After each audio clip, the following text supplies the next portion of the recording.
Bienvenue à l'émission La Bible à 100%. La Bible à 100%, une émission qui commence avec la Bible. La Bible à 100%, une émission qui continue avec la Bible. Oui, la thématique d'aujourd'hui sera intitulée Les points communs et les divergences entre la tour de Babel et l'enlèvement. Points communs et divergences entre Tour de Babel et l'enlèvement. Tout d'abord, remercions le Seigneur. Seigneur Dieu, nous voulons te remercier pour tes faveurs, pour les Écritures et pour le Saint-Esprit qui éclaire les Écritures et pour le sang à Golgotha. Dirige-nous, Père, à l'étude de la parole en table ronde pour l'édification de tout un chacun. Au nom de Jésus-Christ, nous te prions. Amen. Oui, le sujet d'aujourd'hui, les points communs et les différences entre la tour de Babel et l'enlèvement. Bien entendu, la tour de Babel et l'enlèvement partagent quelques points communs.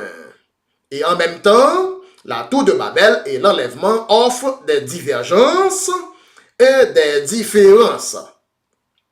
Et tout d'abord, nous voulons explorer les points communs entre la tour de Babel et l'enlèvement. Et comme point commun, c'est que l'objectif est le même. L'objectif de la tour de Babel, c'était des hommes et des femmes voulant monter au ciel. Voulant monter au ciel. De même, l'objectif de l'enlèvement, ce sont aussi des hommes et des femmes voulant monter au ciel. Lisons notre premier passage des Écritures, Genèse 11, le verset 6. Genèse 11, le verset 6. Il dit encore, allons, bâtissons-nous une ville et une tour dont le sommet touche au ciel. Donc le sommet touche au ciel et faisons-nous un nom afin que nous ne soyons pas dispersés sur la face de toute la terre. Donc, le point central, l'objectif central de la tour de Babel, c'était de bâtir une tour dont le sommet touche au ciel. Des hommes et des femmes voulant monter au ciel comme objectif. Maintenant, nous allons lire 1 Thessaloniciens 4, verset 17. 1 Thessaloniciens 4, le verset 17.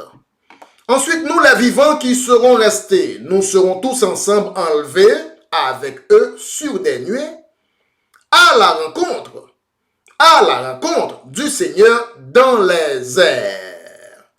À la rencontre du Seigneur dans les airs, et ainsi nous serons toujours avec le Seigneur. Donc, l'enlèvement, comme objectif, ce sont des hommes et des femmes voulant monter au ciel, ou bien voulant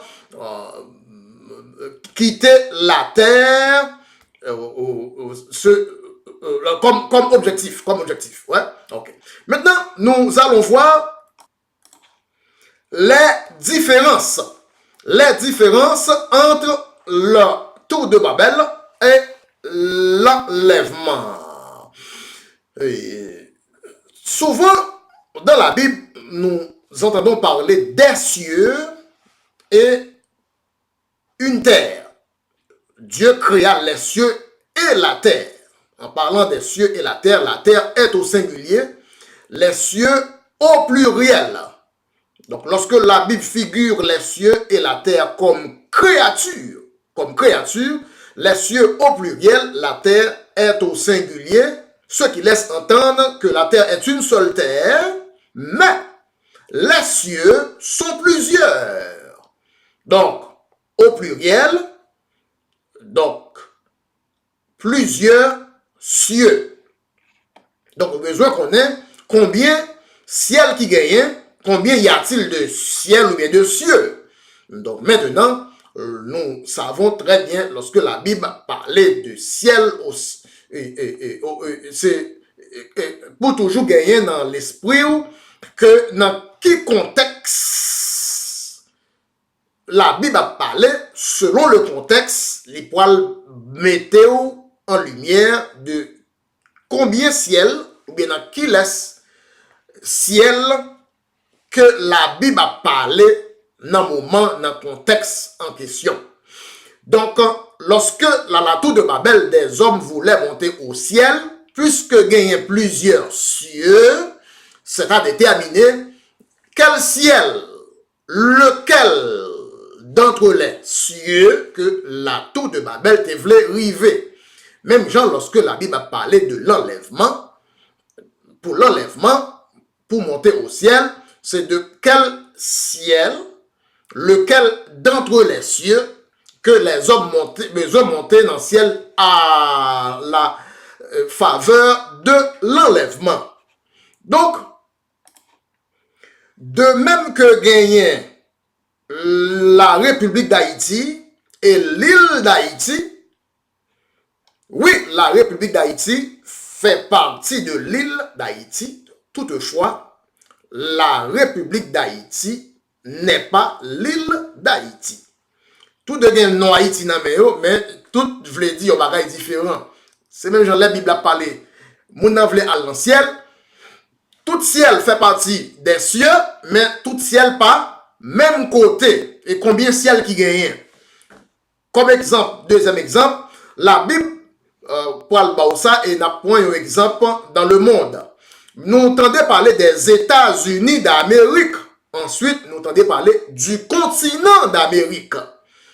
Il est vrai que les États-Unis d'Amérique font partie du continent d'Amérique. Cependant, les États-Unis d'Amérique ne sont pas, ou bien comme nation, n'est pas le continent d'Amérique. Donc, de même que la République d'Haïti fait partie de l'île d'Haïti, le premier ciel, oui, fait partie des cieux. Le deuxième ciel fait partie des cieux. Le troisième ciel fait partie des cieux. Donc, en tant que créature, les cieux et la terre, il va de soi que les cieux sont au pluriel, mais la terre est au singulier. Les rares fois dans la Bible que la Bible parlait de terre au pluriel, ce n'est seulement que dans le cas où l'on parle de parcelles. Les parcelles de terre, comme exemple, les parcelles de terre des nations, les terres des nations, ou bien des parcelles de terre des individus, telles que les terres de l'Égypte.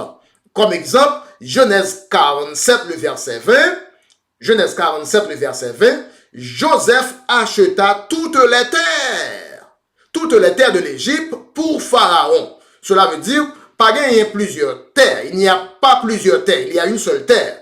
Mais toutes les fois que la Bible emploie le pluriel pour terre, cela se rapporte à des parcelles, des lotissements de terre tels que Joseph acheta toutes les terres de l'Égypte. Cela veut dire des terres individuelles, des propriétés. Contrairement à la terre comme créature qui est toujours au singulier et les cieux comme créature qui se rapporte au pluriel bien souvent dans la Bible. Donc, si l'on commence à nous référer de ciel, les cieux au pluriel, combien y a-t-il de cieux? Combien y a-t-il d'étages d'étages célestes dans la Bible?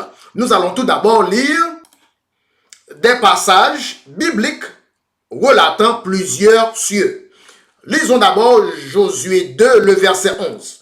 Josué 2, verset 11, nous l'avons appris et nous avons perdu courage, et tous nos esprits sont abattus à votre aspect.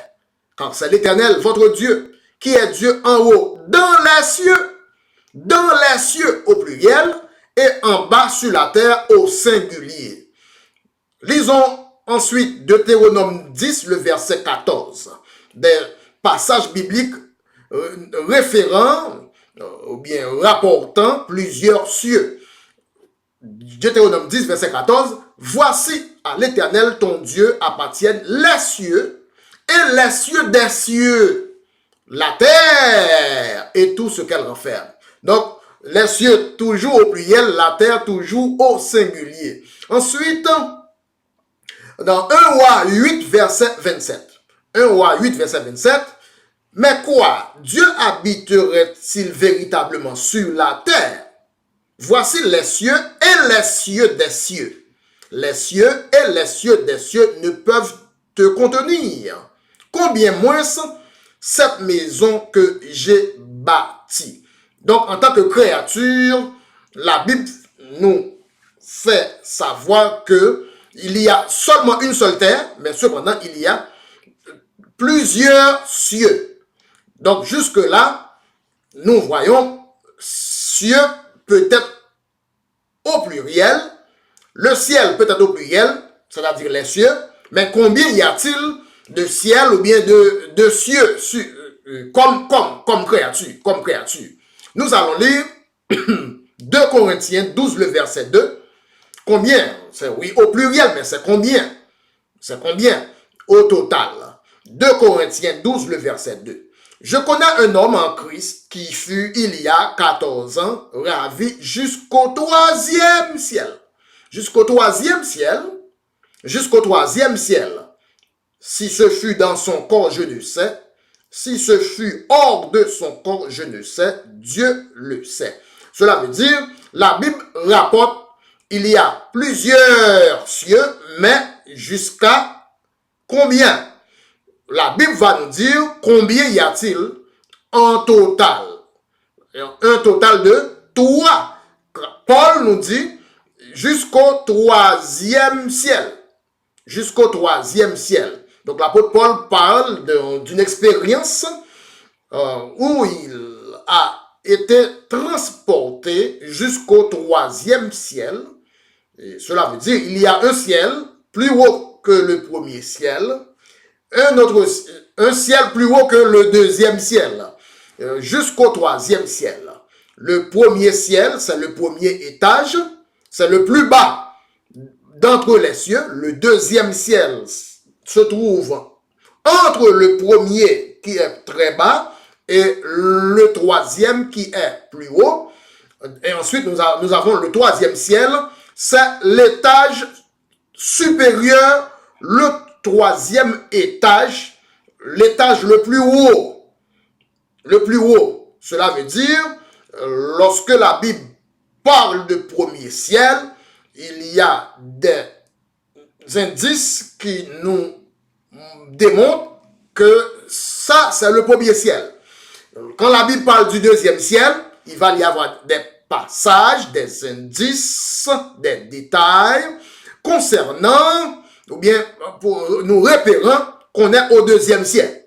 Et lorsque la Bible va nous parler du 3e ciel, la Bible se donne la tâche de nous donner des renseignements, des détails et des informations pour nous référer et nous repérer au 3e ciel. Donc, quand à la tour de Babel, les hommes voulaient monter au ciel, et aussi à l'enlèvement des hommes veulent monter au ciel, cela va dépendre de quel étage de ciel. Car il y a 3 étages de ciel, ou bien il y a 3 cieux. Le premier ciel, le 2e ciel et finalement le 3e ciel. Le premier ciel, c'est le ciel le plus bas. Le premier ciel, c'est le ciel des luminaires. Les astres, le firmament, les airs, jusque-là, les airs, les nuages, le soleil, la lune, les étoiles, les astres. En gros, le premier ciel, c'est le ciel des luminaires. Le ciel des luminaires, comme passage des Écritures, nous allons lire Genèse 1er, le verset 14. Genèse 1er, le verset 14. Dieu dit qu'il y a des luminaires dans l'étendue du ciel pour séparer le jour d'avec la nuit, que ce soit des signes pour marquer les époques, les jours, les années, et qu'ils servent de luminaire dans l'étendue du ciel pour éclairer la terre, et cela fut ainsi. Dieu fit les deux grands luminaires, le plus grand luminaire pour présider au jour et le plus petit luminaire pour présider à la nuit. Il fit aussi les étoiles. Il fit aussi les étoiles. Donc, on est en affaire avec le premier ciel, c'est le ciel des luminaires, qui commence à partir des nuées, ensuite le firmament, et, la couche d'ozone, ensuite plus haut les astres, les luminaires. Donc c'est le premier ciel. Le premier ciel contient les nuées, on monte plus haut, les astres, les luminaires, le soleil, la lune, les étoiles. Voilà, c'est pour le premier ciel. Ou bien c'est ce qu'on appelle le firmament. Le firmament, ou bien l'espace. L'espace. Ensuite, il y a le deuxième ciel. Le deuxième ciel, moun qui mourit, c'est-à-dire les morts qui sont sauvés, n'ont monté au deuxième ciel. Les morts sauvés, pour les morts sauvés, leur âme demeure au deuxième ciel. Pile moun qui attendent la résurrection de leur corps, actuellement, ceux qui attendent la résurrection de leur corps, demeurent au deuxième ciel dans leur âme. C'est-à-dire leur âme. Leur corps est en bas, dans le tombeau. Cependant, leur âme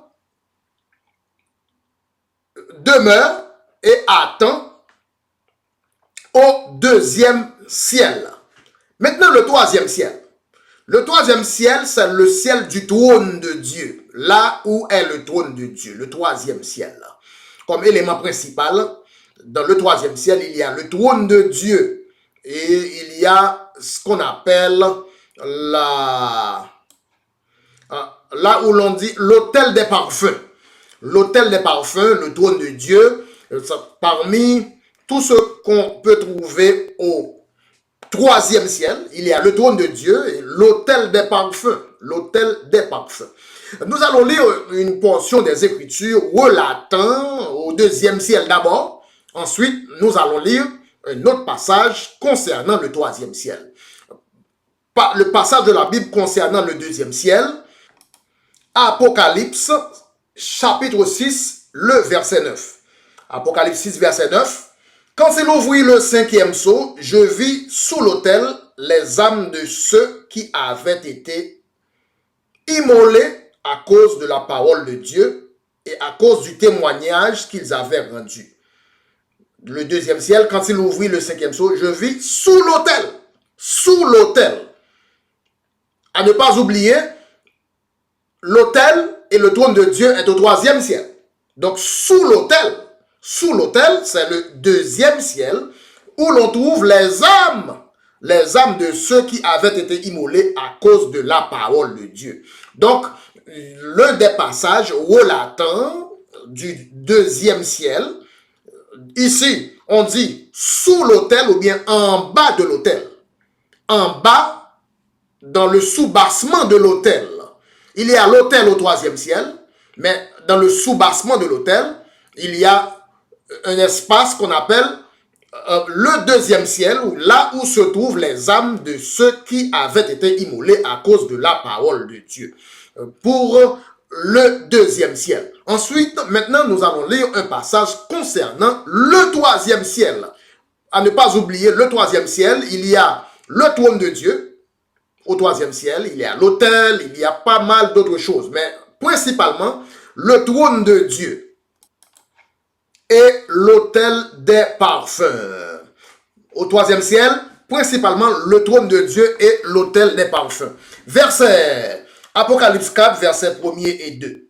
Apocalypse 4, versets 1er et 2. Après cela, je regardais et voici une porte était ouverte dans le ciel.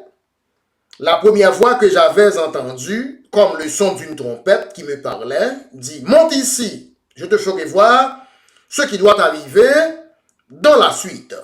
Aussitôt, verset 2, aussitôt je fus ravi en esprit, et voici, il y avait un trône dans le ciel. Bien entendu, là où est le soleil, il n'y a pas de trône. Il n'y a pas de trône dans la lune. Cela veut dire le trône, où se trouve le trône, le ciel où se trouve le trône, pardon, n'est pas au premier ciel. Le ciel où se trouve le trône est au troisième ciel. Comme le dit l'apôtre Paul, j'ai été ravi cela veut dire plus haut, jusqu'au troisième ciel. Et conformément aux Écritures, Apocalypse 4, verset 2, l'apôtre Jean aussi, fut ravi en esprit. Il y avait un trône dans le ciel, et sur ce trône, quelqu'un était assis.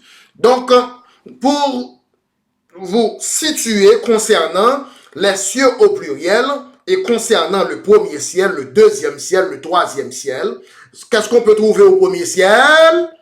Et qu'est-ce qu'on peut trouver au deuxième ciel? Et qu'est-ce qu'on peut trouver au troisième ciel principalement? Oui, le sujet d'aujourd'hui s'intitule « Points communs et différences entre la tour de Babel et l'enlèvement ». Maintenant, jusqu'au temps de Jésus, la Bible nous dit que personne n'est monté au ciel, on va dire jusqu'au temps de Jésus. Au temps de Jésus, personne n'est monté au ciel. Mais quel ciel? Quel ciel? Puisque même la Bible nous relate trois cieux, jusqu'au troisième ciel, trois cieux, ou bien trois étages du ciel. Pas vrai? Donc, avant la résurrection de Jésus, personne n'est monté au ciel. Mais quel ciel? Car Enoch et Élie sont montés au ciel. Personne n'est monté au ciel. En même temps, Enoch et Élie sont montés au ciel. Beaucoup d'amis qui peut-être n'ont pas le temps de lire toute la Bible n'arrivent pas à savoir qu'il y a trois étages de ciel. Il y a trois étages dans le ciel là. En pile amis pas connaît ça. Donc qui cause que pas connaît la Bible capable cause des gens obligés de dire la Bible by menti. Le fait de ne pas connaître toute la Bible peut causer à des gens de nier la Bible ou bien de douter la Bible, car la Bible dit personne n'est monté au ciel, mais la même Bible dit Enoch et Élie sont montés au ciel. Alors, c'est ainsi que maintenant nous savons qu'il y a plusieurs cieux. Le premier ciel, le deuxième ciel, le troisième ciel. Enoch et Élie montés au ciel ne contredit pas que personne n'est monté au ciel. Car cela va dépendre de quel étage du ciel, quel ciel. Jusqu'à présent, quelqu'un peut monter au ciel, mais quel ciel? Quel ciel? Puisque la Bible parle d'un premier ciel, d'un deuxième ciel, jusqu'au troisième ciel. Donc, l'enlèvement et la tour de Babel, comme point commun, ce sont des hommes et des femmes voulant monter au ciel. Voulant monter au ciel. Maintenant, comme différence, quel ciel? Car à la tour de Babel, des hommes voulaient monter seulement au premier ciel. Au premier ciel. Cependant, à l'enlèvement, les hommes et les femmes voulant monter au ciel, mais voulant monter jusqu'au troisième ciel. Voilà la différence, la grande différence, la différence marquante entre la tour de Babel et l'enlèvement. Il est vrai que à la tour de Babel, des hommes veulent monter au ciel. À l'enlèvement, des hommes veulent monter au ciel. Mais à la différence, cela dépend de quel étage du ciel. Et deuxième différence entre la tour de Babel et l'enlèvement, Deuxième différence entre la tour de Babel et l'enlèvement, c'est que à la tour de Babel, les hommes voulaient monter au ciel par la science humaine, par le truchement, par des calculs humains, par la science humaine. Cependant, à l'enlèvement, des hommes veulent monter au ciel par la science de Dieu, c'est-à-dire par la parole de Dieu révélée. Donc, deuxième différence entre la tour de Babel et l'enlèvement. À la tour de Babel, des hommes voulaient monter au ciel à travers, ou bien par le truchement de la science humaine. Cependant, au cours de l'enlèvement, des hommes voudront monter au ciel par le truchement, par le moyen de la parole de Dieu révélée, qualifiée par la parole de Dieu pour monter au ciel, et non par la science humaine. Cependant, l'enlèvement, au contraire, ce sont des hommes et des femmes voulant monter au ciel par la science de Dieu, c'est-à-dire par la parole de Dieu. Donc, d'un côté, à la tour de Babel, les hommes voulaient monter au ciel par le truchement de la science humaine, et de l'autre côté, à l'enlèvement, des hommes voudront monter au ciel par le truchement de la science de Dieu, c'est-à-dire la parole de Dieu. Au cours de l'enlèvement, la Bible dit que nous irons à la rencontre du Seigneur dans les airs. Cela nous démontre que dans les airs, c'est toujours le premier ciel, mais seulement à la rencontre. Quand on va à l'aéroport pour rencontrer un ami ou pour rencontrer un membre de la famille, on va à l'aéroport pour se rencontrer. Mais après avoir rencontré la personne ou bien l'ami à l'aéroport, on ne demeure pas à l'aéroport. On continue le chemin pour rentrer à la maison, à la demeure. Voilà pourquoi la Bible spécifie que nous irons à la rencontre du Seigneur dans les airs, pas pour demeurer dans les airs, pas pour ou bien élire domicile dans les airs, mais à la rencontre.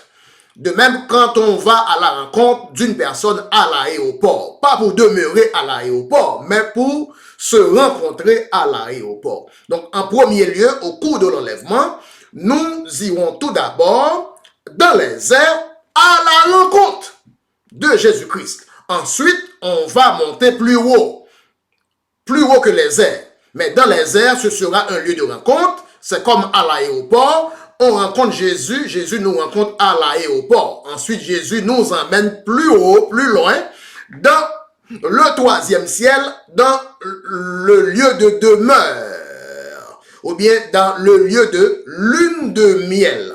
De même que Isaac a rencontré son épouse dans les champs à mi-chemin.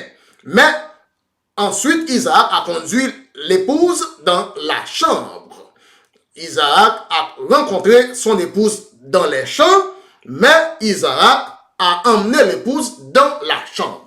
Donc cela se fait en deux étapes. La première étape de l'enlèvement, c'est d'abord rencontrer Jésus dans les airs, et la deuxième étape de l'enlèvement, c'est ensuite aller plus haut dans la chambre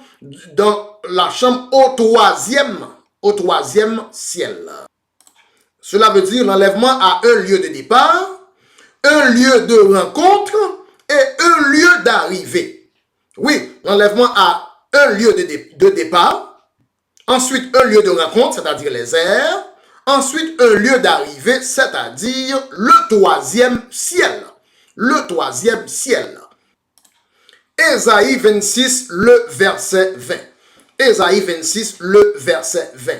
Il dit, va mon peuple, entre dans ta chambre. Va mon peuple, entre dans ta chambre et ferme la porte derrière toi. Cache-toi pour quelques instants jusqu'à ce que la colère soit passée. Ésaïe 26, verset 20. Va mon peuple, entre dans ta chambre. dans ta chambre. Cela veut dire l'enlèvement ne restera pas dans les airs. Nous allons dans les airs pour rencontrer le Seigneur dans les airs. Mais après avoir rencontré le Seigneur Jésus dans les airs, nous irons plus haut dans la chambre. Dans la chambre. Ésaïe 26, verset 20. Va mon peuple, entre dans ta chambre. Donc pour revenir à nos moutons, et à la tour de Babel, des hommes ont projeté de monter au ciel et à l'enlèvement des hommes, pour le moment, projettent de monter au ciel. Et à la différence que les hommes à la tour de Babel voulaient monter au premier ciel, cependant les hommes à l'enlèvement veulent monter jusqu'au troisième ciel. Maintenant, il est possible de monter au premier ciel. Avec la science d'aujourd'hui, on peut monter au premier ciel à partir d'un avion, avec un avion, ou bien avec une navette spatiale. On peut aller jusque dans les astres. Les hommes ont pu monter et accomplir le projet de la tour de Babel à la fin des temps. Mais au premier commencement, bien que c'était possible depuis lors, car Dieu a dit que c'était possible aux hommes de monter au premier ciel. Dans le verset 6, on a lu le verset 4, maintenant dans le verset 6, l'Éternel dit, voici, Genèse 11, verset 6, voici, les hommes forment un seul peuple et tous une même langue. Genèse 11, verset 6, maintenant.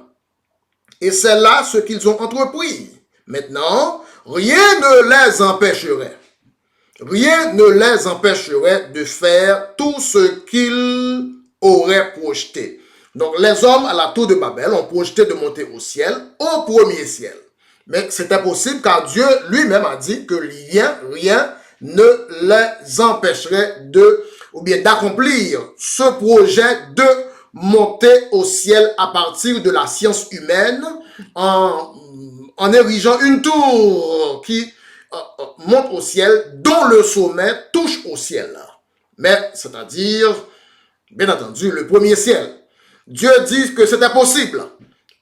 C'était un projet réalisable. L'homme pouvait monter au premier ciel depuis lors de la tour de Babel. Mais Dieu a retardé le projet. Mais aujourd'hui, avec la science humaine, par un avion, par une navette spatiale, on peut monter même jusque dans la Lune. Même jusque dans la Lune, on peut même toucher les astres. Et on peut même piétiner des astres du premier ciel ou bien du firmament. Donc, parce que Dieu a dit que c'était possible d'atteindre le premier ciel par la science humaine. Dans quel verset? Genèse 1er, verset 6. Rien ne les empêcherait, car c'était possible jusque-là, par la science humaine, d'atteindre le premier ciel. Cependant, le deuxième ciel et le troisième ciel, la science humaine ne peut pas vous emmener au deuxième ni au troisième ciel. Seulement la science de Dieu peut amener un homme au deuxième ciel et au troisième ciel. Oui, le sujet d'aujourd'hui, c'était les points communs et les points de divergence entre la tour de Babel et l'enlèvement. Comme point commun entre la tour de Babel et l'enlèvement, ce sont des hommes et des femmes voulant monter au ciel. Pour l'enlèvement, ce sont des hommes et des femmes voulant monter au ciel. Pour la tour de Babel, ce sont des hommes et des femmes voulant monter au ciel. Cependant, il y a plusieurs étages de ciel. Cela veut dire, à la tour de Babel, les hommes ont projeté de monter au premier ciel. Chose dite, chose faite, maintenant les hommes peuvent aller au premier ciel par la science humaine. Cependant, à l'enlèvement, les hommes veulent monter jusqu'au troisième ciel. Ésaïe 26, verset 20, « Va mon peuple, entre dans ta chambre. » Oui, c'était avec la Bible à 100%, une émission qui toujours finit avec des sujets qui traitent difficile, qui très approfondi dans la Bible. Pas oublier abonner à émission ça, la Bible à 100%, et pour capable au même moment nous la étudier pour joindre au même côté la Bible à 100%, abonner ou bien peser le bouton qui marque subscribe. C'était avant frère Bruno 10 sur 10 n'a marché avec la Bible. 10 sur 10, nous ne pouvons pas retirer rien, nous ne pouvons pas ajouter rien. La Bible dit gagner jusqu'au 3e ciel. C'est la Bible qui dit que Paul dit qu'il est arrivé jusqu'au 3e ciel. L'enlèvement, le projet de l'enlèvement n'est pas le même que le projet de la tour de Babel. Car à la tour de Babel, les hommes voulaient seulement atteindre le premier ciel. Le ciel du firmament ou bien le ciel luminaire, des luminaires. Cependant, le projet pour l'enlèvement, ce sont des hommes et des femmes voulant atteindre le 3e ciel. Le 3e ciel, et comme deuxième différence, notez, ouais, l'homme voulait monter au premier ciel à travers la science humaine. Mais l'enlèvement, l'homme veut monter au ciel à travers la science de Dieu, c'est-à-dire la parole de Dieu. Moi, dis nous toutes, moi, remets nous toutes, moi, dis bon Dieu, merci pour le moment, ça nous passe ensemble.